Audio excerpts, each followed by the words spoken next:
أشهد أن محمد رسول الله.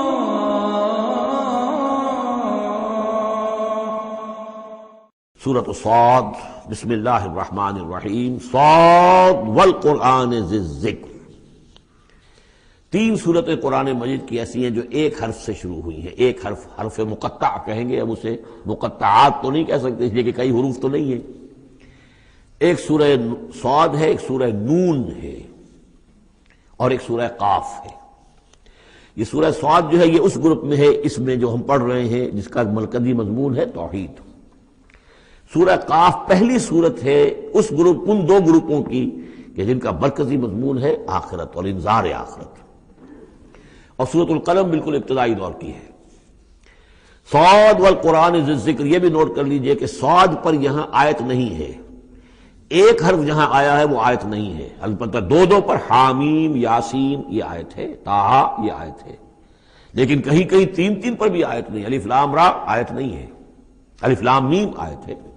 تو یہ ساری چیزیں جو ہیں میں نے ابتدا میں جو تعارف قرآن پر تقریر کی تھی، یہ سب توقیفی چیزیں ہیں. یہ کسی کی اجتہاد کے نتیجے میں اور کسی گرامر کے اصول سے، کسی بیان کے اصول سے اس سے کوئی تعلق نہیں. توقیفی کا مطلب کہ حضور صلی اللہ علیہ وسلم کے بتانے پر موقوف ہے. جو آپ نے بتایا بس وہ ہے جو ہم مانیں گے. والقرآن ذی الذکر، اور قسم ہے اس قرآن کی جو ذکر والا ہے. اب ہم وہ صورتیں بھی پڑھ چکے ہیں جن میں قرآن کو الذکر کہا گیا ہے، یہاں ذی الذکر کہا گیا، ذکر والا قرآن جس میں ذکر ہے اللہ کا. فیہ ذکرکم یہ بھی ہم پڑھ چکے ہیں. لیکن الذکر انا نحن نزلنا الذکر وانا لہ لحافظون، ہم نے ہی یہ الذکر نازل کیا ہے جو دی ریمائنڈنگ، اور اس کے اندر ریمائنڈنگ ہے. یہ ریمائنڈنگ کا حامل ہے، بات ایک ہی ہے. لیکن یہ کہ اس کے بعد قسم کے بعد مقسم علیہ یہاں نہیں ہے. قسم کس چیز پر کھائی؟ قسم ہے اس قرآن کی جو ذکر والا ہے. مقسم علیہ کہاں ہے؟ بل الذین کفروا فی عزۃ و شقاق، یہ تو مقسم علیہ نہیں ہے. یہ میں آپ کو بتا چکا ہوں سورہ یاسین میں کہ جو وہاں پر آیا ہے یاسین والقرآن الحکیم انک لمن المرسلین، وہ انک لمن المرسلین، اس قسم کی تمام قسمیں جو قرآن میں آئی ہیں اس کے بعد مقسم علیہ جو ہے وہ سمجھیے کہ وہ وہی ہے کہ قرآن گواہ ہے اس پر. قرآن ثابت کر رہا ہے کہ اے محمد صلی اللہ علیہ وسلم آپ اللہ کے رسول ہیں. بل الذین کفروا فی عزۃ و شقاق، لیکن جن لوگوں نے کفر کی روش اختیار کی ہے وہ بڑی جھوٹے غرور کے اندر، جھوٹی انا ان کی ہے، اور آپ کے زدم زدہ میں اور آپ کے مقابلے میں آ کر انہوں نے موقف اختیار کر لیا ہے اپنے غرور اور زدم زدہ میں. کم اہلکنا من قبلہم من قرن فنادوا، کتنی ہی ہم نے قوموں کو اس سے پہلے ہلاک کیا ہے، پھر وہ لگے چیخنے چلانے جب عذاب الہی آیا. ولا تحین مناص، حالانکہ پھر وہ وقت گزر چکا تھا کہ جس میں کوئی خلاصی ہو سکتی. یعنی جب موت آتی ہے، موت کے آثار شروع ہو جائیں تو انفرادی توبہ کا دروازہ بند. جب عذاب کے آثار شروع ہو جائیں تو پھر قوم کی توبہ کا فائدہ نہیں. ہاں سوائے قوم یونس، الا قوم یونس، واحد ایک مثال ہے. وعجبوا ان جاءهم منذر منهم، اور ان کو بڑا تعجب ہے کہ ان کے پاس آیا ہے خبردار کرنے والا انہی میں سے. وقال الکافرون ھذا ساحر کذاب، اور یہ کافر کہتے ہیں کہ یہ ساحر ہے اور کذاب ہے. یہ دیکھ لیجئے یہ لفظ جو ہے یہ بہت ثقیل لفظ ہے، لیکن یہ قرآن مجید میں آیا ہے. اور یہ نوٹ کر لیجئے کہ اصل میں یہ چونکہ میں عرض کر چکا ہوں کہ چوتھے سال کے بعد یہ جو دو گروپ ہیں صورتوں کے، جن میں سے پہلے گروپ کی 8 صورتیں ہم پڑھ چکے ہیں اور دوسری کی 13 صورتوں میں سے اب ہم آگے آ گئے ہیں، ان میں 4 پڑھ چکے ہیں، سورہ سبا اور فاطر، یاسین اور صافات. 5ویں صورت یہ ہے صاد. یہ ہے سن 4 سے سن 8 تک کی بالعموم سوائے صافات کے. اس کو آپ نے دیکھا کہ 5 رکوعوں میں 182 آیات ہیں، وہ بالکل وہی انداز ہے، چھوٹی چھوٹی صورتیں. رکوع جو ہے 5 ہیں، 182 آیات ہیں. ایک رکوع کے اندر 53 آیات بھی ہیں ایک رکوع کے اندر اس سورہ مبارکہ میں. بہرحال تو یہ صورت جو ہے اس وقت کی ہے جبکہ وہ جو کشاکش تھی عرب میں وہ شدت اختیار کر چکی تھی، لہذا ان کا اب ان پر جو حملہ حضور پر وہ کر رہے تھے وہ بھی اب شدید ہو چکا تھا. ابتدائی دور میں صرف کہا تھا مجنون، معلوم ہوتا ہے کوئی ان کا دماغی توازن ٹھیک نہیں رہا. کسی نے ہمدردانہ بھی کہا کہ معلوم ہوتا ہے کہ کچھ، جیسے ہم بھی کبھی کہتے ہیں کہ کوئی شخص چلہ کشی کرتا تھا، کوئی خشکی چڑھ گئی ہے، کیا ہو گیا ہے، اس طرح کا معاملہ ہو گیا ہے. یہ جایا کرتے تھے، بیٹھتے تھے وہاں غار حرا میں، پتہ نہیں کوئی آسیب آ گیا ہے یا کیا ہوا ہے. تو ہمدردی کے انداز میں بھی عتبہ ابن ربیعہ نے ایک مرتبہ کہا کہ بھتیجے میرے بڑے تعلقات ہیں، بڑے عاملوں سے کاہنوں سے میں واقف ہوں، واقعتاً آپ مجھے بتائیے اگر آپ کو اس طرح کا مسئلہ ہے تو میں کسی کاہن کو اور کسی عامل کو بلا کر آپ کا علاج کراؤں۔ تو کچھ ہمدردی بھی تھی، کچھ ویسے استہزاء بھی تھا، کچھ تمسخر بھی تھا، لیکن یہ کہ وہ انداز اور تھا۔ اب جو آ کر انداز ہو گیا، انہیں یہ خطرہ ہو گیا تھا کہ یہ تو بہت شدید ہمارے لیے اب جو صورتحال ہے، یہ تو اب یہ آندھی بن گئی ہے، ہم نے سمجھا تھا مشت غبار ہی ہے، بس یہ ایک ریت کی ایک مٹھی ہے اور کچھ نہیں ہے، یہ تو ایک آندھی بن گئی، جھکڑ بن گیا، لہذا اس کا راستہ روکنا ضروری ہے۔ تو اب ان کا جو حضور پر ذاتی حملہ ہے وہ بھی سخت ہو گیا ہے۔ وقال الکافرون ھذا ساحر کذاب، انہوں نے کہا کہ یہ جادوگر ہے، جھوٹا ہے۔ اجعل الآلہۃ الہا واحدا، دیکھیے یہ ہے اصل مضمون توحید، ان صورتوں کا جو اصل مرکزی مضمون ہے، کیا اس نے تمام آلہہ کو بس ایک الہ بنا دیا، سارے الہ ختم کر دیے، بس ایک اللہ؟ ان ھذا لشیء عجاب، یہ تو بڑی عجیب بات ہے۔ وانطلق الملأ منهم ان امشوا واصبروا على آلہتکم ان ھذا لشیء یراد، بڑا نقشہ کھینچ دیا ہے جس کو ورلڈ پکچر کہتے ہیں، کہ ایسا نقشہ ہے جیسے کہ حضور کھڑے ہیں، دعوت دے رہے ہیں، اور کچھ لوگ ہیں، مجمع بھی ہے، کچھ ان کے سردار بھی ہیں، وہ سردار بھی سن رہے ہیں، اور یہ سب سن کر کہتے ہیں وانطلق الملأ، خود بھی چل پڑے وہاں سے، وانطلق الملأ منهم، اور لوگوں سے کہا امشوا، جاؤ جاؤ، کہاں کھڑے ہو، کیوں سن رہے ہو، امشوا جاؤ، واصبروا علی آلہتکم، اور جمے رہو اپنے معبودوں کے اوپر، یہ محمد کے کہنے سے اپنے کسی معبود کو ترک نہ کر دینا۔ وانطلق الملأ منهم ان امشوا واصبروا علی آلہتکم ان ھذا لشیء یراد، یہ تو کوئی خاص مقصد معلوم ہوتا ہے ان کا، ان کی نیت کچھ خراب ہے، یہ کوئی حکومت چاہتے ہیں، شاید کوئی اپنا غلبہ اور اقتدار چاہتے ہیں، یہ بات جو ہے ایسی ویسی نہیں ہے، یقیناً اس کے پیچھے کوئی بڑا مقصد ہے۔ ان ھذا لشیء یراد، جس کا ارادہ کیا گیا ہے، کوئی اسکیم ہے۔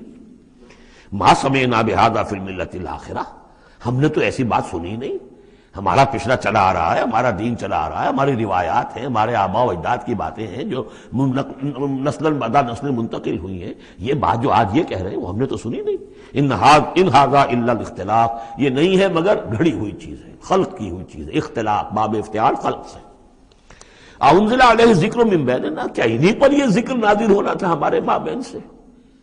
کیا ہمارے اندر کوئی اور نہیں تھا؟ بڑے بڑے چودھری تھے، بڑے بڑے سردار تھے، بڑے بڑے سرمایہ دار تھے۔ انزل علیہ الذکر من بیننا بل ہم فی شک من ذکری، اصل بات یہ ہے کہ یہ میرے ذکر کے معاملے میں شک میں پڑ گئے ہیں۔ بل لما یذوقوا عذاب، بس اب تو جب ابھی انہوں نے چونکہ چکھی نہیں ہے میری کوئی مار، اس لیے انہیں شک ہے۔ ام عندہم خزائن رحمت ربک العزیز الوہاب، کیا ان کے اختیار میں ہے تیرے رب کے خزانے؟ اللہ جو العزیز ہے، وہاب ہے، دینے والا ہے، کیا ان کا اختیار تھا کہ وہ ان سے پوچھ کر دیتا کہ رسالت کس کو دوں، نبی کس کو بناؤں؟ کیا ان کے پاس اس کا اختیار ہے؟ ام عندہم خزائن رحمت ربک العزیز الوہاب ام لہم ملک السماوات والارض وما بینہما فلیرتقوا فی الاسباب، تو کیا ان کے پاس ہے بادشاہی آسمانوں اور زمین کی، اور جو ان دونوں کے مابین ہے ان سب کی، فلیرتقوا فی الاسباب، تو چاہیے کہ پھر رسیاں تان کر آسمان پر چڑھیں۔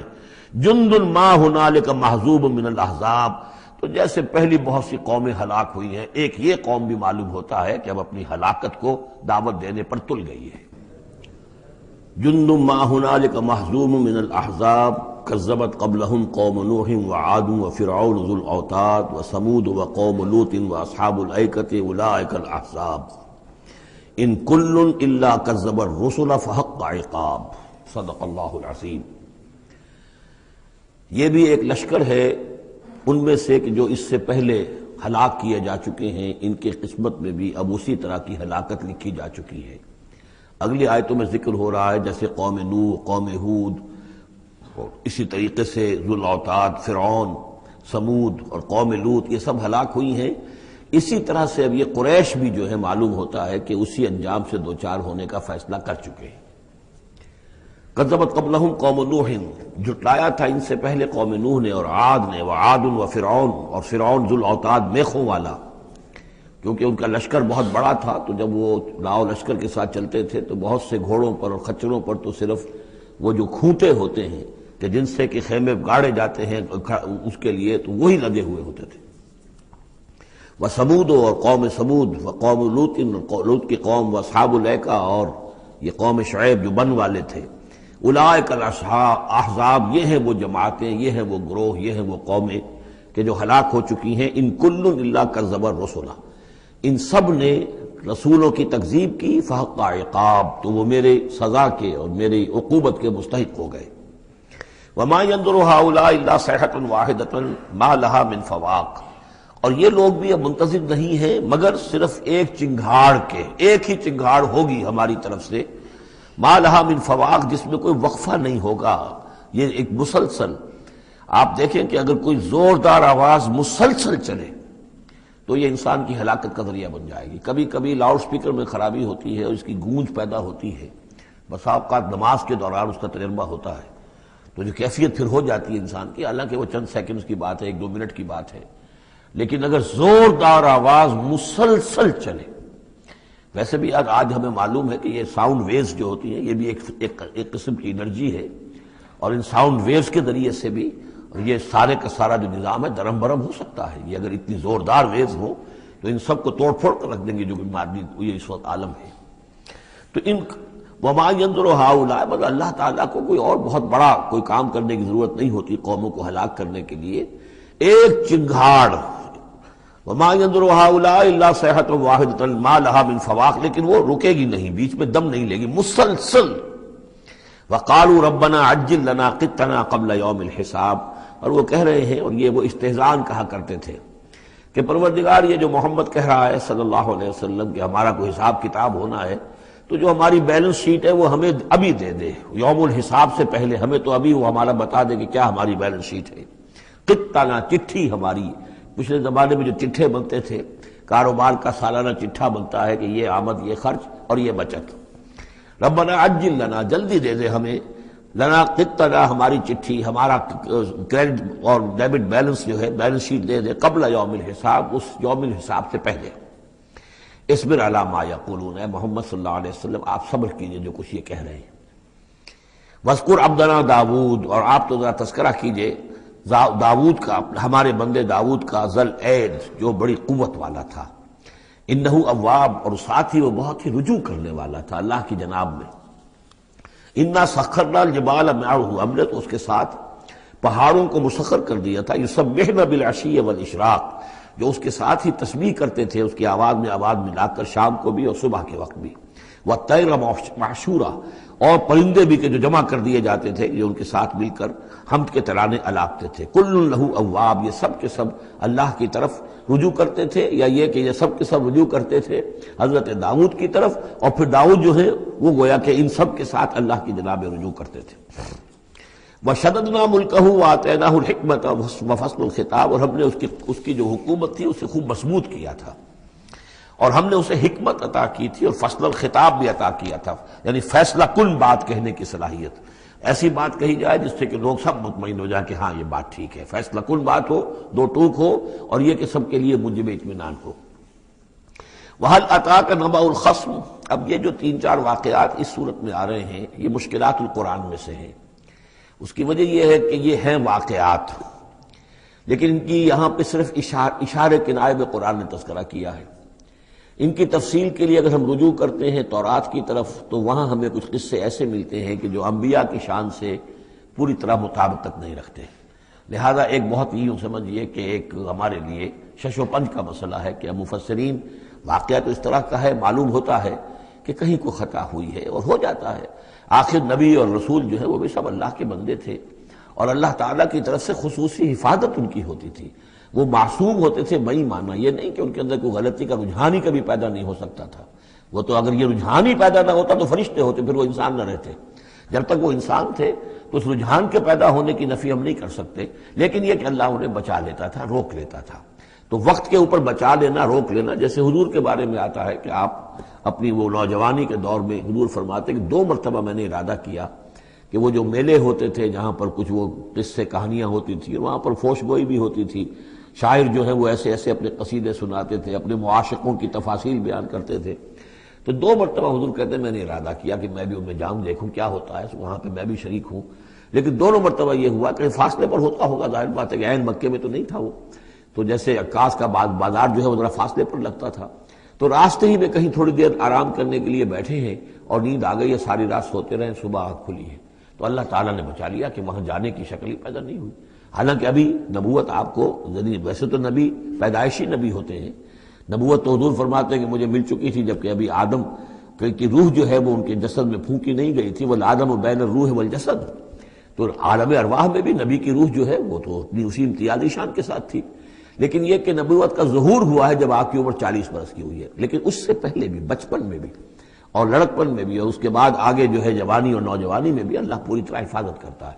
لیکن حفاظت کا مطلب یہی ہے کہ کوئی غلط بات کا ارادہ اگر پیدا ہو بھی جائے کسی وجہ سے تو اللہ تعالیٰ ایسے انتظامات کر دیتا ہے کہ اس کی تکمیل کی نوبت نہیں آتی. اب یہ جو ایک واقعہ ہوا ہے حضرت داؤد علیہ السلام کا، اس کے پیچھے جو قصہ بیان کیا گیا ہے جو تورات میں ہے، وہ تو یہ ہے کہ ان کی بہت سی بیویاں تھیں. یہ جو تعدد ازدواج 4 کی پابندی تو حضور کی شریعت میں آ کر ہوئی ہے، ورنہ اس سے پہلے تو آپ کو معلوم ہے بادشاہ لوگ جو ہوتے تھے ان کے حرم ہوتے تھے بڑے بڑے. تو حضرت داؤد علیہ السلام کا بھی بڑا حرم تھا، بیویاں تھیں بہت سی. لیکن اسی اثنا میں انہیں کسی اور عورت کے بارے میں ان کے دل میں خیال پیدا ہو گیا، رغبت ہوئی، اس سے وہ شادی کرنے کی خواہش پیدا ہوئی، اور وہ کسی شخص کے نکاح میں تھی. اس خیال کا دل میں آنا جو ہے بس اس کے اوپر ٹوکنے کے لیے کہ تم کیا سوچ رہے ہو، یہ غلط بات سوچ رہے ہو، اللہ تعالیٰ نے ایک شکل پیدا کر دی. وَهَلْ أَتَاكَ نَبَأُ الْخَصْمِ، اور کیا تمہارے پاس آ چکی ہے 2 دعوے داروں کی خبر، یعنی کچھ لوگ آئے تھے جن کا ایک مقدمہ تھا، ان کی خبر. اِذْ تَصَوَّرُوا الْمِحْرَابَ، جبکہ انہوں نے دیوار پھلانگ کر محراب میں، حجرے میں جہاں حضرت داؤد علیہ السلام اللہ کی عبادت میں یاد میں مشغول تھے وہاں پہنچ گئے. پہرے داروں وغیرہ سے سب سے بچ کر فصیل کو یا دیوار جو تھی اس کو پھلانگ کر آ گئے. اِذْ دَخَلُوا عَلَىٰ دَاوُودَ، اب جب وہ وہاں وہ تنہا اللہ کی یاد میں تھے، انہوں نے دیکھا اللہ داؤد نے یہ 2 اشخاص آ گئے ہیں. فَفَزِعَ مِنْهُمْ، تو وہ ڈرے ان سے کہ پتہ نہیں کس نیت سے آئے، کس ارادے سے آئے ہیں. 2 انسان ہیں. قَالُوا لَا تَخَفْ، انہوں نے کہا کہ آپ ڈریں نہیں. خصمان بغا بعضنا علی بعض، ہم 2 ہیں ایک دوسرے کے مقابلے کے فریق. خصم کہتے ہیں جو ایک دوسرے کے بالمقابل ہوں، مخالف. ہم 2 مخالف ہیں. بغا بعضنا علی بعض، ہم میں سے کسی نے دوسرے پر زیادتی کی ہے. فاحکم بیننا بالحق، تو ہمارے مابین حق کے ساتھ فیصلہ کیجئے. ولا تشتت، اور دیکھیے اسے ٹالیے نہیں. آپ کہہ کہ کل آنا پرسوں آنا، یہ نہیں، یہ معاملہ ہمارا بڑا ایمرجنسی والا ہے، فوری طور پر ہم چاہتے ہیں کہ آپ ہمیں بتائیں. وہدنا الی سواء الصراط، اور سواء الصراط، اور ہمیں پھر ہدایت دیجیے سیدھے راستے کی طرف کہ کیا کون سی شکل بہتر ہے، کون سا راستہ صحیح ہے. ان ھذا اخی، اب یہ جو مدعی تھا وہ کہہ رہا ہے یہ میرا بھائی ہے. لہو 99 نعجۃ، اس کے پاس 99 دمبیاں ہیں، یعنی اس کا جو ہے بہت بڑا جو ہے ریوڑ ہے اس کے پاس. ولی نعجۃ واحدہ، میری ایک ہی دمبی ہے. اصل میں اس تورات کے واقعے کو اگر ہم سمجھیں تو اس کا مطلب یہ ہے کہ ایک شخص کے پاس 99 بیویاں ہیں، میرے پاس صرف ایک بیوی ہے. فقال اکفلنیھا، اب وہ کہہ رہا ہے کہ یہ بھی مجھے دے دے. وعزنی فی الخطاب، اور اس نے مجھے دبا لیا ہے، یعنی دباؤ ڈال رہا ہے مجھ پر، پریشرائز کر رہا ہے. جو گفتگو کرتا ہے تو بڑے زوردار انداز میں کرتا ہے. قال لقد ظلمک بسؤال نعجتک الی نعاجہ، حضرت داؤد نے فوراً کہا کہ یہ تو بڑی ظلم کی بات ہے، واقعتاً اس نے بہت ظلم کیا تمہارے اوپر کہ تمہاری دمبی جو ہے اب اس پر بھی اس کی نظر ہے اور وہ اس کو چاہتا ہے تم سے لے لے اور اپنی دمبیوں میں اس کو بھی شامل کر لے ریوڑ میں. وَإِنَّ كَثِيرًا مِنَ الْخُلَطَاءِ لَيَبْغِي بَعْضُهُمْ عَلَىٰ بَعْضٍ، اور یقیناً جن لوگوں کا معاملہ مشترک ہوتا ہے، قریبی رشتہ دار ہوتے ہیں، قرابت دار ہوتے ہیں، جس کو پنجابی میں شریکہ کہتے ہیں، یہ شریکے والوں میں ہوتا ہی ہے کہ ایک دوسرے پر کوئی زیادتی کر بیٹھتے ہیں. وَإِنَّ الْخُلَطَاءَ كَثِيرًا مِنَ الْخُلَطَاءِ لَيَبْغِي بَعْضُهُمْ عَلَىٰ بَعْضٍ، کوئی ایک دوسرے پر زیادتی کر بیٹھتے ہیں. إِلَّا الَّذِينَ آمَنُوا وَعَمِلُوا الصَّالِحَاتِ، سوائے ان کے کہ جو صاحب ایمان ہوں اور نیک عمل والے ہوں. وَقَلِيلٌ مَّا هُمْ، اور ایسے لوگ بہرحال کم ہوتے ہیں، زیادہ تعداد میں نہیں ہوتے. وَظَنَّ دَاوُودُ أَنَّمَا فَتَنَّاهُ، اس پر اچانک خیال آیا داؤد کو کہ یہ تو اصل میں سارا معاملہ جو ہے اللہ تعالیٰ نے مجھے آزمایا ہے. اللہ تعالیٰ نے در حقیقت مجھے متنبع کرنے کے لیے یہ ساری صورتحال جو پیدا فرمائی ہے. انہیں اپنے اس خیال کے اوپر پھر جو تنبع ہوا، فاستغفر ربہ، تو انہوں نے استغفار کیا اپنے رب سے. وخر راکعا واناب، اور وہ گر پڑے سجدے کے اندر، رکوع کہہ دیجئے، سجدہ کہہ دیجئے. راکعا، گر پڑا جھک کر، اور رجوع ہوا، اس نے اللہ تعالیٰ کی طرف اپنے آپ کو پوری طریقے سے متوجہ کر لیا. یہ آیت سجدہ ہے.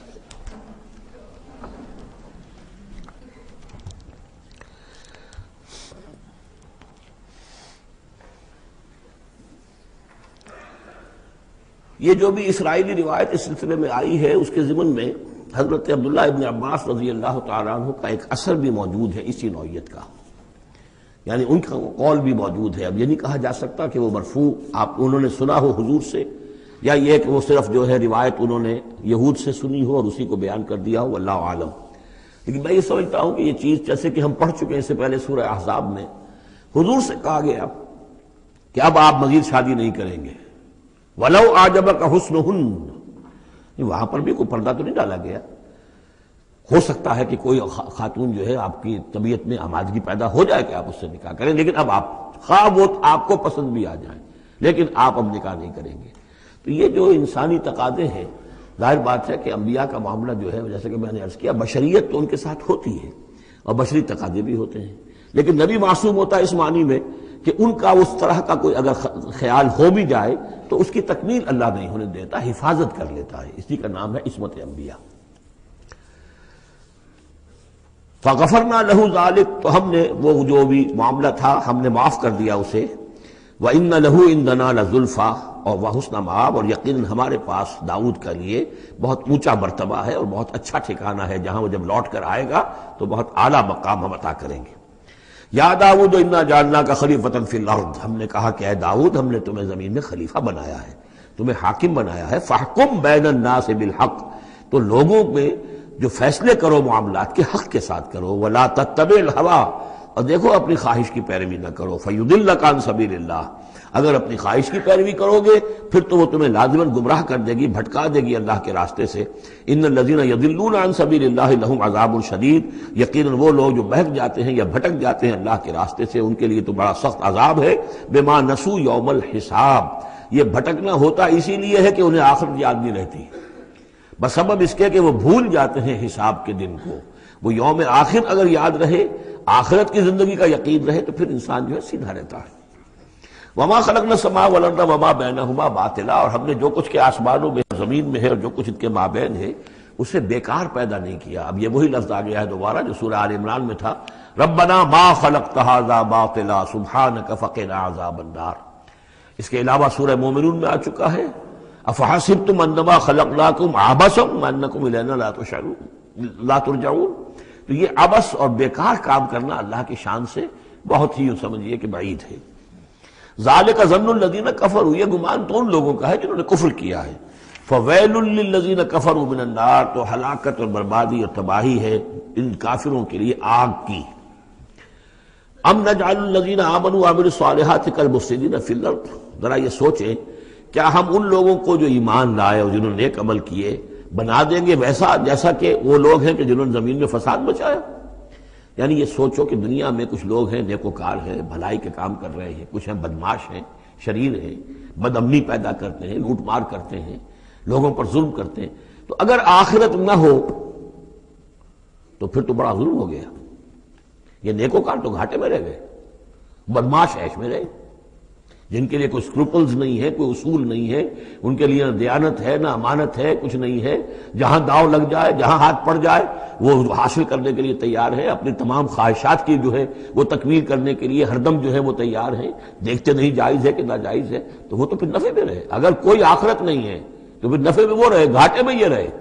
جو بیچارے بچ بچ کر چلتے ہیں، کسی کا دل نہ میں دکھا دوں، کسی کا حق نہ مار لوں، کسی پر زیادتی نہ کر بیٹھوں، میں حلال کھاؤں جائز کھاؤں، محنت سے اور سچ بولوں جھوٹ نہ بولوں، وہ تو پھر گھاٹے میں رہیں گے۔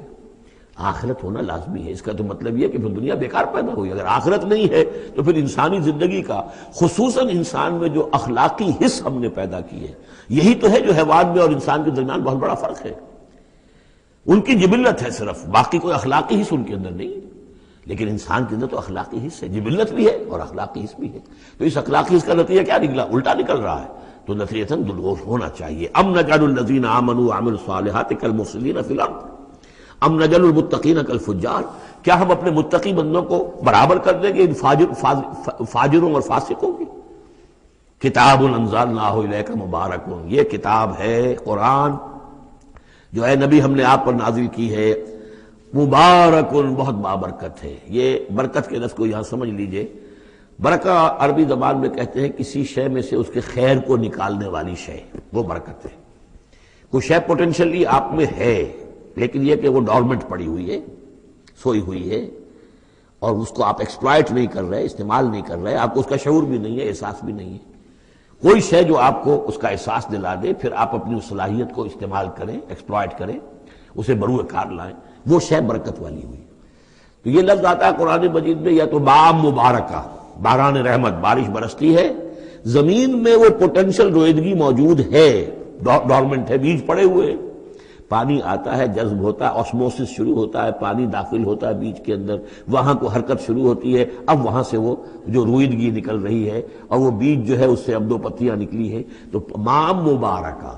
اسی طرح یہ کتاب مبارک ہے اس معنی میں کہ انسان کے اندر اللہ نے جو خیر ودیت کیا ہوا ہے، موجود ہے، اس کی روح میں ہے نور تجلی بھی اسی خاک میں پنہاں، غافل تو نرا صاحب ادراک نہیں ہے، وہ ہے تمہارے اندر، لیکن یہ کہ وہ ڈورمنٹ ہے، اس کو نکال کر برآمد کرنا، اس کو سامنے لانا، اس نیکی کو بروئے کار لانا، اس روح کی اور روحانیت جو ہے اس کی نشو و نما، اس کا پروان چڑھنا، یہ اس کتاب کا نتیجہ ہے۔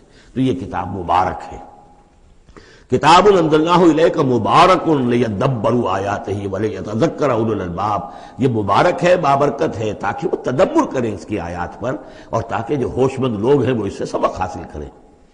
وَوَهَبْنَا لِدَاوُودَ سلیمان، اور ہم نے داؤد کو سلیمان جیسا بیٹا عطا کیا، نعم العبد، بہت ہی اچھا بندہ تھا ہمارا، انہ اواب، اور یقیناً وہ بھی ہماری طرف رجوع کرتا رہتا تھا، ہماری طرف ہی رجوع رہتا تھا، توجہ رکھتا تھا، دھیان ہمارے ساتھ لگائے رکھتا تھا۔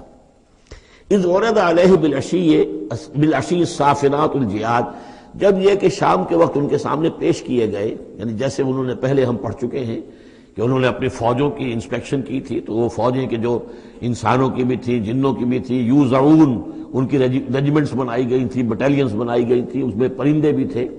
اسی طریقے سے اب جو گھوڑے رکھے ہوئے تھے جہاد کے لیے، ظاہر بات ہے کہ گھوڑے، کیولری جو ہے وہ تو زمانے میں اصل شے تھی، تو اس کو انہوں نے جو شام کے وقت انسپیکشن پریڈ کوئی ہوئی گھوڑوں کی، تو وَإِذْ عُرِضَ عَلَيْهِ بِالْعَشِيِّ الصَّافِنَاتُ الْجِيَادُ، جو بہت ہی عمدہ، بہت اعلیٰ نسل والے، بہت عمدہ جو گھوڑے تھے، ان کو اس کے سامنے پیش کیے گئے، معائنہ کر رہے تھے حضرت سلیمان۔ فَقَالَ إِنِّي أَحْبَبْتُ حُبَّ الْخَيْرِ عَنْ ذِكْرِ رَبِّي، ہوا یہ کہ اس میں کچھ دیر ہو گئی، شام کا وقت تھا اور سورج جو ہے وہ غروب ہو گیا، عصر کی نماز ان کی قضا ہو گئی، جیسے کہ حضور کی عصر کی ایک نماز قضا ہوئی تھی غزوہ احزاب میں، اور اس پر حضور نے لعنت فرمائی تھی پھر کفار پر کہ ان کی وجہ سے ہماری آج عصر کی نماز، اور خاص طور پر جس کو صلاۃ الوسطیٰ عام طور پر چونکہ گمان ہے، وہ آج ہماری قضا ہو گئی، تو عصر کی نماز ان کی قضا ہو گئی۔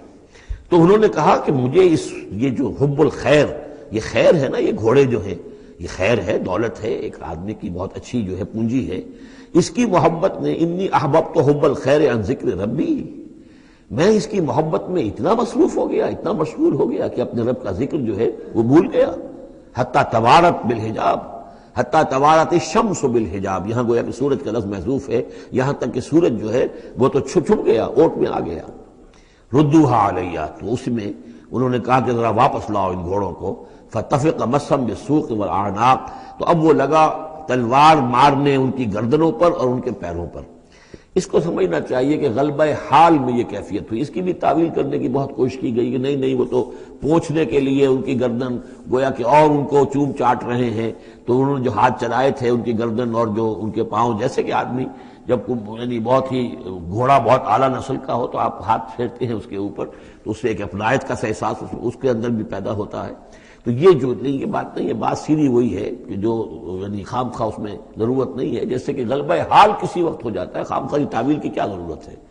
جیسے حضرت عمر کا معاملہ ہو گیا تھا کہ غزوہ احد میں تلوار پھینک کر بیٹھ گئے، جب محمد ہی قتل ہو گئے صلی اللہ علیہ وسلم، تو اب اور کس کے لیے لڑنا ہے؟ حالانکہ لڑنا تو اللہ کے لیے تھا، محمد کے لیے تو نہیں لڑنا تھا، لیکن ایک کیفیت طبیعت ہوتی ہے، ایک وقت میں احساسات اور جذبات کا ایسا غلبہ ہو جاتا ہے۔ وہی غلبہ ان پر ہوا ہے حضور کے انتقال کے وقت، وہ بھی تلوار کھینچ کے بیٹھ گئے تھے کہ جو شخص کہے گا کہ محمد کا انتقال ہو گیا گردن اڑا دوں گا۔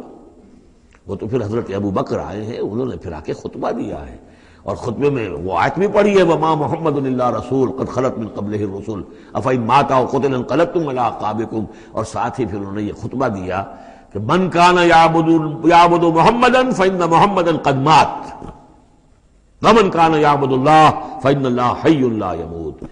کوئی شخص اگر محمد کو پوجتا تھا، محمد کی عبادت کرتا تھا، تو سن لے محمد کا انتقال ہو گیا، اور جو کوئی اللہ کو پوجتا تھا اور اللہ کی بندگی کرتا تھا، اس کو جان لینا چاہیے اللہ پر کبھی موت واقع نہیں ہوگی، وہ زندہ رہنے والا ہے۔ تو یہ غلبہ حال کی ایک کیفیت ہے کہ اسی کیفیت میں کہ میری یہ نماز جو ہے یہ چھوٹ گئی ہے، بہرحال یہ دونوں میں نے آپ کے سامنے رکھ دیے ہیں۔ وَلَقَدْ فَتَنَّا سُلَيْمَانَ وَأَلْقَيْنَا عَلَىٰ كُرْسِيِّهِ جَسَدًا ثُمَّ أَنَابَ۔ اس معاملے میں تو ایک جو ہے یعنی مرفوع حدیث موجود ہے جس کا کہ اب ذکر ہو رہا ہے یہاں پر، حضرت سلیمان سے ایک اور بھی ایک موقع پر اسی طریقے کا کہ خطا کہہ دیجئے، جیسے کہ خطا حضور سے ہو گئی تھی، سورہ کہف میں ہم پڑھ چکے ہیں کہ جب سوال کیا گیا بتائیے کون ہیں اصحاب کہف، کون تھے، ان کا واقعہ کیا ہے، اور وہ ذوالقرنین کون، آپ کہتے ٹھیک ہے میں کل بتا دوں گا، اس لیے کہ روزانہ حضرت جبرائیل آتے تھے، میں پوچھ لوں گا اور مجھے جواب مل جائے گا، میں تمہیں دے دوں گا۔ لیکن کئی دن تک حضرت جبرائیل نہیں آئے۔ اب پھر دیکھیے کہ آپ کی جان جو ہے وہ ضیق میں آ گئی کہ نہیں آ گئی، لوگوں نے تالیاں پیٹ دی، بس چھٹی گم ہو گئی، کہاں ہے اب تمہاری وہ وحی، اور کہاں تمہارے پاس وہ ذریعہ علم۔ اس کے بعد پھر وحی نازل ہوئی تو ساتھ ہی وہ آیت بھی سورہ کہف میں نازل ہوئی، وَلَا تَقُولَنَّ لِشَيْءٍ إِنِّي فَاعِلٌ ذَلِكَ غَدًا إِلَّا أَن يَشَاءَ اللَّهُ۔ آئندہ کبھی اے نبی کسی بھی کام کے بارے میں کبھی ہرگز یہ نہ کہیے گا یہ کام میں کل کر دوں گا مگر اس استثناء کے ساتھ اگر اللہ نے چاہا، انشاءاللہ، اگر انشاءاللہ میرا ارادہ ہے انشاءاللہ میں یہ کام کر دوں گا، انشاءاللہ کے بغیر۔ ہم لوگ جو کہتے رہتے ہیں تو ہماری کوئی حیثیت نہیں ہے کہ اس پر پکڑا جائے ہمیں، لیکن جو بڑے لوگ ہوتے ہیں، جو عظیم شخصیات ہوتی ہیں، تو ان کے لیے یہ معاملہ جو ہے وہ اتنا ہی سخت ہوتا ہے اللہ کا، پھر ان کی گرفت بھی ہوتی ہے تو چھوٹی چیز پر ہوتی ہے، بڑے لوگوں کی چھوٹی چیز پر بھی بڑی سخت گرفت ہوتی ہے، یہ قاعدہ قانون ہے۔ تو اسی طرح کا معاملہ انشاءاللہ ہی کہنے کا معاملہ ہو گیا ہے کہ جو بھول گئے یا کسی وجہ سے حضرت سلیمان کا اصل میں ان کا کوئی معاملہ ہوا، اپنے کچھ سپہ سالاروں سے ناراض ہوئے ان سے، اور انہوں نے سمجھا کہ شاید تم یہ سمجھتے ہو کہ میری جو طاقت اور حکومت ہے وہ تمہارے ہی بل پر قائم ہے، میں آج اپنی تمام ازواج کے پاس جاؤں گا اور ان سب سے میں صحبت کروں گا اور سب سے جو ہے وہ اولاد ہوگی، اور میرے اتنے جو ہیں وہ جوان ہاتھ پھر پیدا ہو جائیں گے تاکہ یہ کہ میں تمہارا شاید اتنا پھر میں دستے نگر نہ رہوں۔ اس طرح سے انہوں نے کچھ کہا اور ساری اس ایک رات میں اپنی تمام بیویوں کے ساتھ انہوں نے صحبت کی، لیکن یہ کسی بیوی کو حمل نہیں ہوا، ایک کو ہوا تو اس کا بھی کوئی بچہ جو ہے ادھورا سا، وہ 7 ماسا ہوگا 6 ماسا ہوگا، وہ پیدا ہوا، دائی نے لا کر ان کے تخت پر رکھ دیا، اور شاید اس کا چرچا بھی ہو گیا تھا کہ انہوں نے یہ بات کہی تھی، تو اب پورے گویا کے درباریوں میں بھی اس کی شہرت تھی کہ دیکھیں اب کیا ہوتا ہے ان کے ساتھ، تو اس معاملے میں انہیں کچھ سبکی اٹھانی پڑی، وہ ہے وہ واقعہ جو یہاں بیان ہو رہا ہے۔ وَلَقَدْ فَتَنَّا سُلَيْمَانَ، اور اسی طرح ہم نے فتنے میں ڈالا تھا سلیمان کو، وَأَلْقَيْنَا عَلَىٰ كُرْسِيِّهِ جَسَدًا ثُمَّ أَنَابَ، اور ہم نے اس کے تخت پر ایک ایسا جسد لا کر لوتھڑا سا ڈال دیا تھا، وہ دائی نے لا کر ڈالا کہ یہ وہ آپ کی جو تھی قسم، اس کا یہ نتیجہ ہے اللہ کی طرف سے۔ لیکن یہ کہ بہرحال انہوں نے اس پر بھی توبہ کی، بلکہ یہاں تک روایت میں آتا ہے کہ فرشتے نے یاد بھی دلانے کی کوشش کی انہیں کہ انشاءاللہ کہیے، لیکن کیا اس وقت کیا کیفیت تھی ان کی جذباتی کہ انہوں نے وہ بات نہیں کہی، اور اس پر پھر اللہ تعالیٰ نے گویا کہ تنبیہ کرنا ضروری سمجھا۔ قال رب اغفر لی وہب لی ملکا، اب اس پر انہوں نے اللہ سے اناب رجوع کیا اور دعا کی پروردگار مجھے معاف فرما دے میری خطا، وہب لی ملکا لا ينبغی لأحد من بعدی، اور مجھے ایسی حکومت عطا فرما تیرا جو مجھ پر کرم ہے اور میرے والد پر جو کرم تو نے کیا، جو ہم دونوں پر احسانات کیے ہیں، یہ دعا ہم پڑھ چکے ہیں، رب اعوذنی ان اشکر نعمتک التی انعمت علی وعلی والدی وان اعمل صالحا، یہ حضرت سلیمان کی دعا پہلے آ چکی ہے۔ وَهَبْ لِي مُلْكًا لَا يَنبَغِي لِأَحَدٍ مِّن بَعْدِي، مجھے ایسی حکومت عطا فرما کہ جو میرے بعد کسی اور کے لیے ممکن نہ ہو۔ اور یہ واقعہ ہے کہ ان کی جو حکومت تھی وہ جنات پر بھی تھی، ان کی حکومت ہوا پر بھی تھی، ان کا قانون پرندوں پر بھی چل رہا ہے، اس اعتبار سے واقعتاً یہ مثالی ہے ایک معاملہ، لا ينبغی لأحد من بعدی، میرے بعد پھر کسی اور کو اس طرح کی حکومت نہ ملے، تو اس طرح کی حکومت پھر اللہ تعالیٰ نے کسی اور کو نہیں دی۔ اللہ نے ان کی اس دعا کو قبول فرمایا، انک انت الوہاب، یقیناً تو ہی ہے دینے والا عطا کرنے والا۔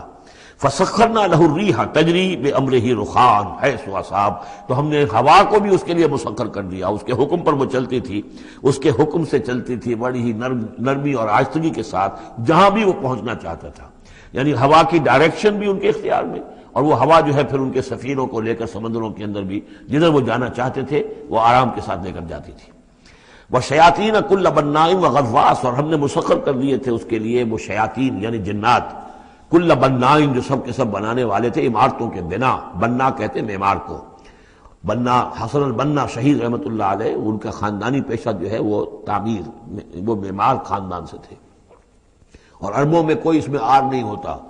آپ سعودی عرب میں جائیں گے سقا، اب وہاں پہ کوئی صاحب ہوں گے جن کے جد امجد جو ہے وہ حرم کے اندر کہیں پانی پلاتے تھے لوگوں کو، ساقی کے کام کر سقا، وہ اپنے نام کے ساتھ سقا لکھتے، انہیں کوئی وہ نہیں. خباز نان بھائی خاندان چلا رہا ہے، خبازوں کا خاندان ہے، نان بھائی ہے.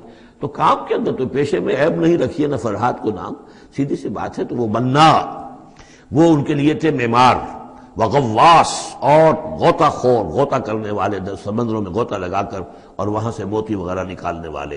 وآخرین مقررین فی الاسفاد، جو لوگ تو رہتے تھے، اور کچھ اور قوم ہوتی تھی کہ جو جکڑی ہوئی زنجیروں میں. یہ جنات کی طاقت جو ہے ایک نفری وہ ہوتی تھی جو رکھی رہتی تھی کہ جہاں ایمرجنسی میں ضرورت ہو تو پھر ان کو وہاں سے استعمال کیا جائے. ھذا عطاؤنا، اور ہم نے ان سے کہہ دیا تھا اے سلیمان یہ ہماری عطا ہے تمہارے لیے، فمنن او امسک، چاہو تو یہ تقسیم کرو لوگوں کے اندر، لوگوں پر احسان بھی کرو، اور چاہو تو اپنے پاس رکھو بغیر حساب. بہرحال ہم نے اس پر حساب کوئی نہیں رکھا، ہم تم سے اس پر کوئی حساب نہیں لیں گے. وَإِنَّ لَهُ عِندَنَا لَزُلْفَىٰ وَحُسْنَ مَآبٍ، اور یقیناً اس کے لیے ہمارے پاس بہت اونچا رتبہ بھی ہے اور بہت عمدہ ٹھکانہ بھی ہے. جب وہ لوٹ کر آئیں گے تو ان کو وہاں پر بہت عمدہ ٹھکانہ ملے گا. وَاذْكُرْ عَبْدَنَا أَيُّوبَ إِذْ نَادَىٰ رَبَّهُ أَنِّي مَسَّنِيَ الشَّيْطَانُ بِنُصْبٍ وَعَذَابٍ، اور ذرا یاد کیجئے، ذکر کیجئے حضرت ایوب کا علیہ الصلوۃ والسلام، ہمارا بندہ ایوب، اس نے پکارا اپنے رب کو، انی مسنی الشیطان بنصب وعذاب، کہ شیطان نے مجھے چھوت لگا دی ہے، بڑی تکلیف اور ایذا اور تکلیف، اور اس کی بیماری تھی، جلدی کوئی بیماری تھی جس کی وجہ سے سارا جسم جو ہے گل گیا تھا، اور اس درجے اس میں کوئی تعفن بھی تھا، کیڑے بھی پڑ گئے تھے کہ ان کی اہلیہ، بیوی، بچے ایک وقت تک تو انہوں نے خدمت کی جب تک کی، پھر بعد میں آ کر سب ہمت ہار کر ان کو چھوڑ کر چلے گئے تھے. تو گویا کہ اس قسم و پرسی کے عالم میں پھر انہوں نے یہ دعا کی. تو اللہ تعالیٰ نے فرمایا کہ ارکض برجلک، ذرا اپنا پاؤں مارو زمین پر، ھذا مغتسل، یہ اب تمہارے اس ایڑی کے جو زور سے جو چشمہ ہم نے نکال بہایا ہے یہ تمہارے نہانے کے لیے ہے، بارد و شراب، ٹھنڈا ہے، اور پینے کے لیے بھی ہے. تو شاید جس کو ہم کہتے ہیں گندھک کا کوئی چشمہ نکل آیا ہو، جو کہ جلدی امراض کے لیے چشمے ہوتے ہیں جہاں جاتے ہیں لوگ، جلدی امراض کے لوگ جا کر وہاں جا کر نہاتے ہیں تو اس سے شفا ہوتی ہے. تو اللہ نے اس کے اندر وہ شفا ان کے لیے رکھ دی، وہ ٹھیک ہو گئے.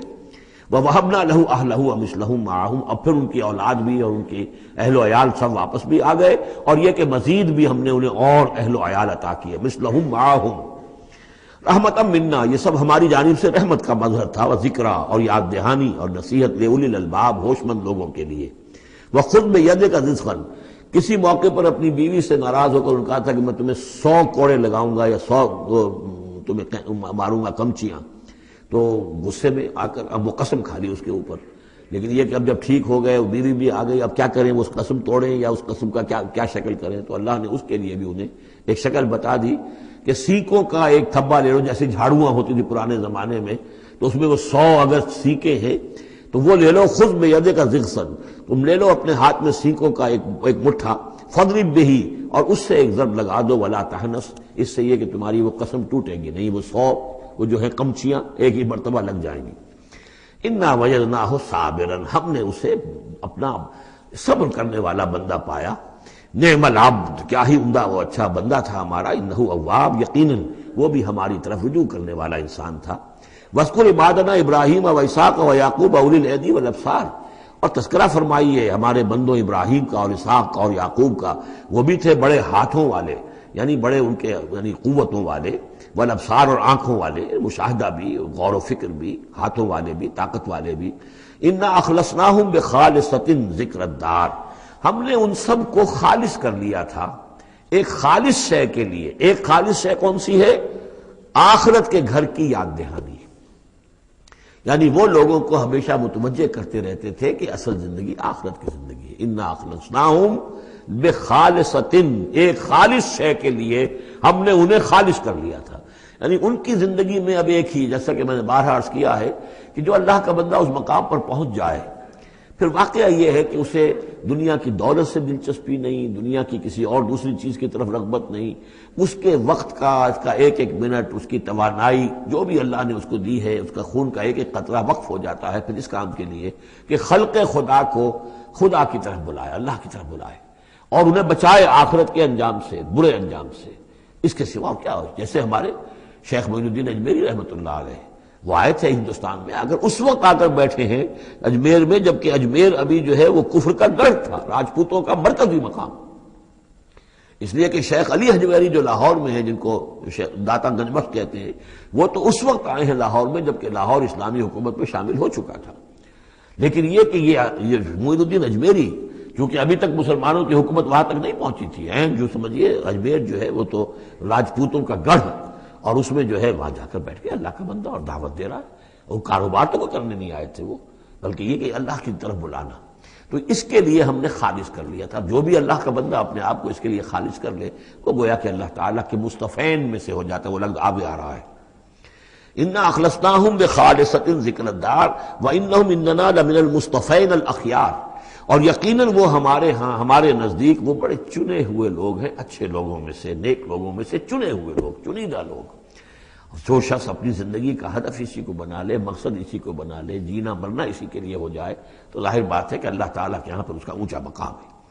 وَاذْكُرْ إِسْمَاعِيلَ وَالْيَسَعَ وَذَا کے اور ذکر کیجئے اسماعیل کا بھی اور یسع، اب ان کے بارے میں صحیح طور پہ ہم کچھ نہیں کہہ سکتے، یہ دو جو ہیں یسع اور ذوالکفل کے بارے میں تو میں عرض کر چکا ہوں کہ ایک گمان یہ ہے، اور مجھے اس سے اتفاق ہے کہ یہ گوتم بدھ کی طرف اشارہ ہے، وہ اللہ کے نبی تھے۔ ذوالکفل پہ یہاں فے سے بدل گیا ہے، کپل وستو کا شہزادہ، سدھارتھا گوتما بدھا، بدھا تو اصل میں اس کا لقب ہے جو بعد میں بن گیا ہے، سدھارت اس کا نام تھا، سدھارتھا گوتما بدھا، اور کپل وستو کی ریاست تھی، اس کا یہ شہزادہ تھا۔ وَكُلُّ مِنَ الْأَخْيَارِ، یہ سب کے سب بھی بڑے ہی عمدہ لوگوں میں سے تھے۔ ھَذَا ذِکْرٌ، یہ ایک ذکر ہے، یہ ایک تذکرہ ہے۔ وَإِنَّ لِلْمُتَّقِينَ حُسْنَ مآب، اور یقیناً ان متقین کے لیے، تمام متقین کے لیے بہت ہی اچھی جگہ ہے لوٹنے کی، آنے کی، اچھا ٹھکانہ ہے۔ جنات عدن، وہ باغات کے جو رہنے والے ہوں گے، ریزیڈنشل ہوں گے، بسنے والے، مفتحۃ لہم الابواب، جن کے دروازے ان کے لیے کھلے رکھے گئے ہوں گے۔ یہ اس سے بھی آگے بھی آئے گا سورہ زمر میں بھی کہ جنتوں کا معاملہ یہ ہے کہ اس کے دروازے کھلے ہوں گے جنتیوں کے استقبال کے لیے، جیسے کہ مہمان کے لیے جب آپ کو ان کا استقبال کرنا ہو تو یہ تو نہیں کرتے دروازے بند کر کے بیٹھ جائیں گے، وہ آ کے دستک ہی دے گا کبھی کھولیں گے، اس کا تو انتظار ہو رہا ہوتا ہے، تو دروازے کھلے ہوتے ہیں۔ لیکن جہنم کے بارے میں یہ آتا ہے کہ جب مجرم پہنچ جائے گا، جیسے جیل کا دروازہ ہوتا ہے، جب وہاں پہنچ جائے گا پھر وہ دروازے کھولے جائیں گے۔ یہ مضمون جو ہے سائملٹینیس کنٹراسٹ کی شکل میں جو ہے وہ آئے گا سورہ زمر میں، ان کے لیے دروازے کھلے رکھے جائیں گے جنات عدن کے، متکئین فیہا یدعون فیہا بفاکہۃ، اور اس میں وہ ٹیک لگا کر بیٹھے ہوں گے اور وہ آرڈر دیں گے، یدعون آرڈر دیں گے، مانگیں گے، طلب کریں گے اس میں بفاکہۃ، میوے بھی، کثیرۃ کثرت سے، وشراب، اور مشروبات بھی، عمدہ سے عمدہ مشروبات۔ وعندہم قاصرات الطرف اتراب، اور ان کے پاس ہوں گی ایسی ان کی بیویاں کہ جو نیچی نگاہ والی ہوں گی اور ہم عمر ہوں گی۔ ھذا ما توعدون لیوم الحساب، یہ ہے جس کا تم سے وعدہ کیا جا رہا ہے حساب کے دن۔ ان ھذا لرزقنا ما لہ من نفاد، اور یہ ہوگا ہمارا رزق، ہمارا عطا کردہ دی ہوئی چیزیں اب یہ کبھی ختم نہیں ہوں گی، یہ نہ سمجھنا کہ یہ نعمتیں ختم ہو جائیں گی، یہ باقی رہیں گی ہمیشہ ہمیشہ۔ ھذا وان للطاغین لشر مآب، یہ تو ہے اہل جنت کا معاملہ، لیکن جو سرکش تھے، جو باغی تھے ہمارے، ان کے لیے ہے برا لوٹنے کا مقام، بری جگہ، جہنم یصلونھا، جس میں وہ داخل ہوں گے، فبئس المہاد، اور وہ بہت ہی برا بچھونا ہوگا۔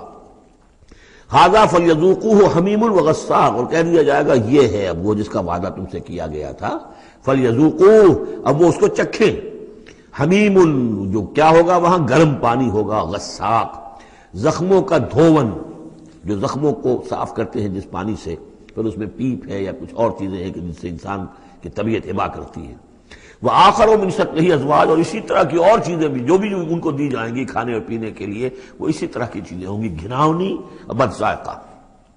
ھذا فوج مقتحم معکم، اب وہ جو جہنم میں جو لوگ پڑے ہوئے پہلے سے، جب ایک قوم آئی پھر دوسری آئی، جو نئی قوم آئے گی تو پہلے والے جو ہے وہ کہیں گے اب تو پہلے یہاں مصیبت میں ہیں، جگہ بھی یہاں نہیں ہے، تنگی ہے، حبس بھی ہے، یہ بھی ہے، اب یہ ایک اور چلی آ رہی ہے فوج۔ ھذا فوج مقتحم معکم، ایک اور فوج آ رہی ہے کہ جو تمہارے اوپر دھسی چلی آ رہی ہے۔ لا مرحبا بہم، ان کے لیے کوئی کشادگی نہ ہو، کوئی مرحبا نہیں ان کے لیے. مرحبا یہ ان کے کہنے کا ایک وہ تھا، گریٹنگ کا مرحبا، مرحبا یعنی آئیے آئیے، آپ کے لیے کشادگی ہے، ہر جگہ آپ کے لیے یہاں سہولت ہے. وہ کہیں گے لا مرحبا بہم، اب یہ نئے آنے والوں کے لیے یہ نئی انسٹالمنٹ آ رہی ہے جہنمیوں کی، یہاں کوئی ان کے لیے جگہ نہیں. انہم صالوا النار، یہ ہیں گھسے آنے والے آگ میں. قالوا بل انتم، وہ آنے والے کہیں گے نہیں تم، لا مرحبا بکم، تمہارے لیے نہ ہو کوئی کشادگی، تمہارے لیے کوئی مرحبا نہ ہو. انتم قدمتموہ لنا فبئس القرار، یہ تو تم لوگ ہو جنہوں نے یہ سارا سامان ہمارے لیے فراہم کیا ہے. تم ہم سے پہلی نسل ہو، تم نے وہ سارے جو ہے غلط طور طریقے ایجاد کیے تھے، تم نے وہ عقائد جو ہے وہ ہمیں سکھائے تھے. ہم تو تمہارے کرتوتوں کی وجہ سے، تمہاری پیروی کرنے کی وجہ سے یہاں تمہارے اس جہنم میں آئے ہیں. بل انتم قدمتموہ لنا فبئس القرار، تو یہ بہت ہی بری جگہ ہے رہنے کی، ٹھہرنے کی. قالوا ربنا من قدم لنا هذا فزده عذابا ضعفا في النار، اور وہ کہیں گے پروردگار جن لوگوں نے ہمارے لیے یہ چیزیں کی اور ہمیں ان راستوں پر ڈالا، اور ان کو تو اور عذاب دے، اضافہ کر ان کے عذاب میں، ضعفا دگنا عذاب آگ کا. وقالوا ما لنا لا نرى رجالا كنا نعدهم من الاشرار، وہ کہیں گے یہ کیا بات ہے، ہم یہاں آپ لوگوں کے ساتھ کچھ لوگ تھے جنہیں ہم سمجھتے تھے بڑے گھٹیا لوگ، ان کی کوئی حیثیت نہیں تھی، کمی کاری لوگ تھے، وہ محمد پر ایمان لے آئے تھے صلی اللہ علیہ وسلم، وہ ہم تو ان کو استہزائی کرتے رہے. وہ یہاں نظر نہیں آ رہے آپ کے پاس، ظاہر بات ہے وہ تو جنت میں گئے، وہ یہاں تھوڑا ہی ہوں گے. تو وما لنا لا نرى رجالا، اور کیا ہوا ہے کہ ہم نہیں دیکھ رہے ان لوگوں کو، وہ یہاں نظر نہیں آ رہے کہ جن کو ہم کنا نعدهم من الاشرار، جنہیں ہم برے لوگ سمجھتے تھے. اتخذناہم سخریا، کیا ہم نے ان کو صرف ایسے ہی جو ہے ایک یعنی ہنسی ٹھٹا بنا لیا تھا. ام زاغت عنہم الابصار، یا ہماری نگاہیں جو ہیں ان سے کج ہو گئی ہیں، دیکھ نہیں پا رہی ہیں، ہم انہیں دیکھ نہیں پا رہے، ہماری نگاہیں جو ہیں ان سے چوک رہی ہیں. ان ذالک لحق تخاصم اہل النار، تمہیں یقین رکھنا چاہیے کہ یہ سب کچھ جو ہم بیان کر رہے ہیں حق ہے. یہی جھگڑا اور یہی جو ہے ان جہنمیوں کے مابین یہی تکرار ہوگی. قل انما انا منذر، کہہ دیجئے نبی کہ میں تو بس ایک منذر ہوں، خبردار کرنے والا. وما من الہ الا اللہ الواحد القہار، نہیں ہے کوئی الہ معبود سوائے ایک اللہ کے جو الواحد ہے، اکیلا ہے اور قہار ہے، پوری طرح چھایا ہوا ہے. رب السماوات والارض وما بینہما العزیز الغفار، وہ آسمانوں اور زمین کا رب ہے، مالک ہے، اور جو کچھ ان کے مابین ہے اس کا بھی العزیز ہے، زبردست، اور الغفار ہے، بخشنے والا. قل هو نبأ عظیم، میں نبی کہہ دیجئے یہ ایک بہت بڑی خبر ہے جو محمد لے کر آئے ہیں صلی اللہ علیہ وسلم. یہ وہی لفظ ہے کہ اس سے آخری پارہ شروع ہوتا ہے، اما یتساءلون عن النبأ العظیم الذی هم فیہ مختلفون کلا سیعلمون ثم کلا سیعلمون ھذا نبأ قل هو نبأ عظیم انتم عنہ معرضون، اور تم اس سے اعراض کر رہے ہو. بہت بڑی خبر ہے تمہارے لیے یہ بہت ہی فیصلہ کن بات ہے، لیکن یہ کہ تم اعراض کر رہے ہو. ما کان لی من علم بالملأ الاعلی اذ یختصمون، اور مجھے کچھ معلوم نہیں ہے کہ ملأ اعلیٰ میں کیا اختلافات ہو رہے ہیں. یہ لفظ نوٹ کر لیجئے، اس کا ذکر سورہ زمر میں بھی آئے گا کہ فرشتوں کی آراء بھی مختلف ہوتی ہیں، اور وہ بھی کسی کی رائے ہوگی کہ اب عذاب بھیج دیا جانا چاہیے، کوئی سوچتا ہوگا کہ نہیں ابھی اور تاخیر ہونی چاہیے. تو اس طرح سے آپس میں کچھ گفتگو کرتے ہیں. ہوتا وہ ہے جو آخری فیصلہ اللہ کرتا ہے، لیکن ظاہر بات ہے کہ وہ بھی عاقل ہستیاں ہیں، تو ان کا بھی ان کے ہاں جو ہے وہ کوئی آراء ہوتی ہے، تو آراء کے اندر کبھی کبھی اختلاف بھی ہو جاتا ہے. ما کان لی من علم بالملأ الاعلی، میرے پاس کوئی علم نہیں ہے ملأ اعلیٰ میں فرشتے جو ہیں وہ کس کس چیز میں اختلاف کر رہے ہیں. اذ یوحا الی ان یوحا الی الا انما انا نذیر مبین، مجھے تو بس یہ میری طرف وحی کیا گیا ہے کہ میں ہوں صرف واضح طور پر خبردار کر دینے والا. اذ قال ربک للملائکۃ انی خالق بشرا من طین، اب مصحف میں یہ آخری اور 7ویں مرتبہ یہ قصہ ابلیس و آدم آ رہا ہے، 7th time and the last time. جب کہا تھا آپ کے رب نے فرشتوں سے کہ میں بنانے والا ہوں ایک بشر من طین، ایک انسان بنانے والا ہوں مٹی سے. فَإِذَا سَوَّيْتُهُ، جب میں اس کی تخلیق مکمل کر لوں، درست کر دوں، ٹھیک بنا چکوں، نک سک سے درست کر دوں، اس کو فنیشنگ ٹچز دے دوں. تسویہ اس معنی میں آتا، تخلیق تسویہ. سبح اسم ربک الاعلی الذی خلق فسوی والذی قدر فہدی، تو تخلیق کے بعد تسویہ ہے. یہ وہاں انشاءاللہ اس پر تفصیل سے بات ہوگی. فَإِذَا سَوَّيْتُهُ، جب میں اسے پورا بنا لوں، وَنَفَخْتُ فِيهِ مِن رُوحِي، اور اس میں میں اپنی روح میں سے پھونک دوں، فَقَعُوا لَهُ سَاجِدِينَ، تو گر پڑنا اس کے سامنے سجدے میں۔ اب یہ روح ہی کو ضرور نوٹ کیجئے، اور فَإِذَا سَوَّيْتُهُ وَنَفَخْتُ فِيهِ مِن رُوحِي فَقَعُوا لَهُ سَاجِدِينَ، تو گویا کہ مسجود ملائک ہونا آدم کا اس روح ربانی کی بنیاد پر ہے۔ اس سے پہلے وہ آدم جو بھی کچھ ہے، جب تک یہ روح نہیں پھونکی گئی ہے اس وقت تک وہ مسجود نہیں ہے۔ اس کا رتبہ مقام جو بھی ہے وہ اس روح ربانی کی وجہ سے جو اس میں پھونکی گئی ہے۔ فسجد الملائکۃ کلھم اجمعون، یہ آیت جو کہ تو پہلے بھی آ چکی ہے، کس قدر زور ہے، سجدہ کیا تمام فرشتوں نے، سب کے سب نے جمع ہو کر، اکٹھے ہو کر، الا ابلیس، نہیں کیا ابلیس نے۔ استکبر وکان من الکافرین، اس نے استکبار کیا، گھمنڈ کیا، اور وہ کافروں میں سے ہو گیا یا کافروں میں سے تھا، پہلے ہی سے اس میں کفر تھا، چھپا ہوا تھا، تکبر تھا، چھپا ہوا تھا، اب وہ کفر اور تکبر جو وہ سامنے آ گیا، جیسے منافقین کا نفاق غزوہ احزاب کے موقع پر ان کی زبانوں پر آ گیا۔ قال یا ابلیس ما منعک ان تسجد لما خلقت بیدی، اور کہا اللہ نے، اے ابلیس کیا ہوا تجھے، کس چیز نے منع کیا، کس چیز نے روکا کہ تو سجدہ نہ کرے اس کو جسے میں نے اپنے دونوں ہاتھوں سے بنایا ہے۔ اب یہ یدیہ جو ہے یہ خاص طور پر قابل غور ہے، دونوں ہاتھوں سے بنانے سے کیا مراد ہے؟ یا تو قرآن میں ایدی بھی آتا ہے، اپنے ہاتھوں سے، ایدی نہ، تو وہ تخلیق جو ہم نے ان کے لیے جو بنائے ہیں، چوپائے بنائے، اپنے ہاتھوں سے بنائے ہیں، ہم لہا مالکون، یہ سورہ یاسین میں آ چکی ہے۔ لیکن دونوں ہاتھوں سے بنانا میرے نزدیک اس کا مطلب یہ ہے کہ دو عالم جو ہیں، عالم خلق اور عالم امر، ان دونوں کو اللہ نے جمع کیا ہے آدم میں اور انسان میں۔ ایک ہی ہستی ہے اللہ، الا لہ الخلق والامر، خلق اور امر دونوں اسی کے ہیں، یہ دونوں عالم اسی کے تسلط میں ہے، اسی کی حکومت قائم ہے، امر پر بھی، عالم امر اور عالم خلق پر بھی۔ اب فرشتہ صرف عالم خلق سے متعلق ہے، اس کا اس عالم امر سے متعلق ہے، اس کا کوئی وہ حیوانی جسد نہیں ہے، اس کی کوئی بھوک نہیں ہے، اس کو کوئی پیاس نہیں ہے، اس میں کوئی نر اور مادہ نہیں ہے، ان کے کوئی جنسی جذبہ کچھ نہیں، عالم امر کی شے۔ باقی یہ جنات ہیں، ان کے اندر یہ سارا عالم خلق کی شے، ان میں روح کا سوال ہی نہیں۔ باقی جتنے بھی حیوانات ہیں ارضی، یہ عالم خلق کی شے ہے۔ انسان واحد مخلوق ہے اللہ کی، جس میں پھر دونوں چیزیں آ کر جمع ہوئی ہیں کہ عالم خلق سے ہے اس کا حیوانی وجود، یہ جسم جو بنا ہے، یہ مٹی سے بنا ہے، اور لیکن اس کے اندر اللہ نے لا کر وہ امانت جو ہے عالم امر کی روح، وہ جو ہے اس کے اندر پھونکی ہے۔ انا عرضنا الامانۃ علی السماوات والارض والجبال فابین ان یحملنها واشفقن منها وحملها الانسان، اس میں بھی میں یہ بات عرض کر چکا ہوں۔ تو خلقتہ بیدی، میں نے اپنے دونوں ہاتھوں سے بنایا اسے۔ اب اس کو استعارے میں بھی لیا گیا ہے، اس معنی میں کہ بڑے اہتمام سے بنایا، میں نے دونوں ہاتھوں سے بنایا ہے، تو اشرف المخلوقات ہے۔ وہ بات بھی صحیح ہے کہ اللہ تعالیٰ کی کریشن کا کلائمیکس، اللہ تعالیٰ کی یوں سمجھیے کہ اس کی کلائمیکس جو ہے، نقطہ عروج جو ہے اس کی تخلیق کا، وہ انسان ہے۔ قال یا ابلیس ما منعک ان تسجد لما خلقت بیدی استکبرت ام کنت من العالین، کیا تم نے غرور کیا، استکبار کیا، یا تو ہے ہی بہت بڑے درجے میں تھا، کوئی تیرا درجہ بہت بلند تھا؟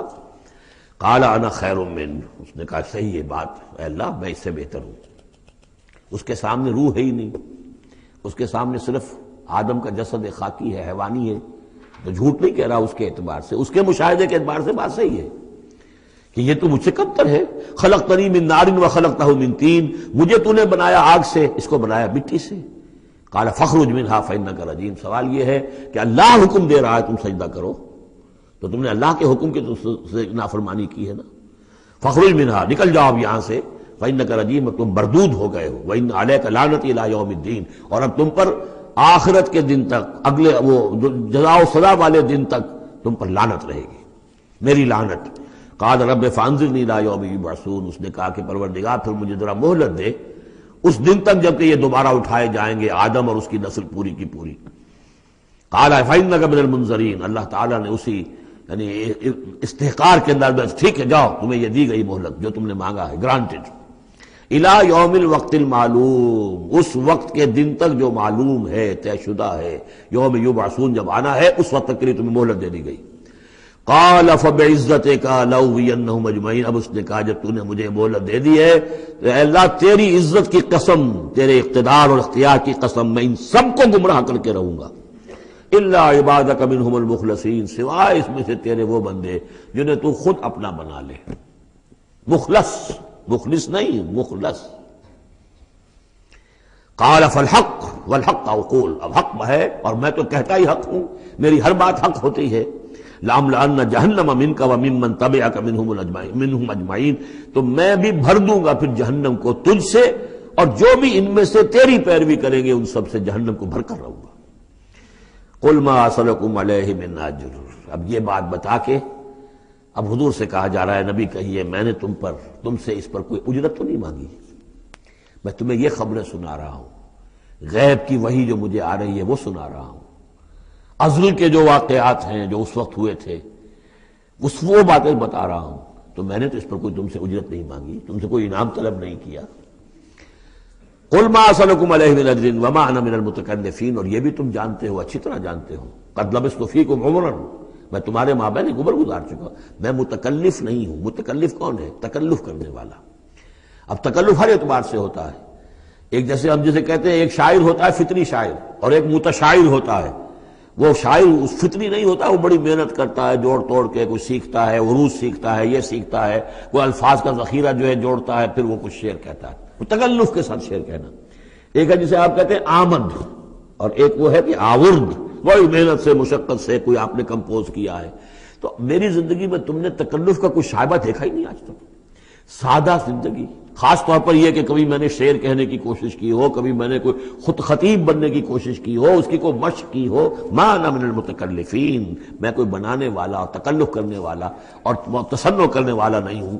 ان ہوا الا ذکر للعالمین، نہیں ہے یہ مگر یاد دہانی اور نصیحت تمام جہان والوں کے لیے۔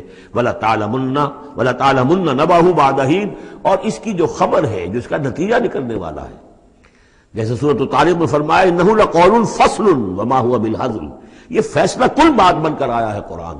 اب جو فیصلہ، جیسے کہ ہم سورہ بنی اسرائیل میں پڑھ چکے ہیں، وبالحق انزلناہ وبالحق نزل، ہم نے حق کے ساتھ نازل کیا اور حق کے ساتھ یہ نازل ہوا ہے۔ اب فیصلہ ہوگا، اسی کی ترازو میں قوموں کی تقدیریں تلیں گی اور فیصلے ہوں گے۔ جیسے کہ حدیث ہے حضرت عمر بن الخطاب سے رضی اللہ تعالی عنہ کہ حضور نے فرمایا ان اللہ یرفع بہذا الکتاب اقواما ویضع بہ آخرین، اللہ تعالیٰ اسی کتاب کی بدولت قوموں کو عروج پر پہنچائے گا اور اسی کو ترک کرنے کی وجہ سے قعر مذلت میں گرا دے گا۔ تو فرمایا ولا تعلمن نبأہ بعد حین، کچھ دیر کے بعد اس کی اصل خبر ان کو پہنچ جائے گی کہ اس کا نتیجہ کیا نکلتا ہے۔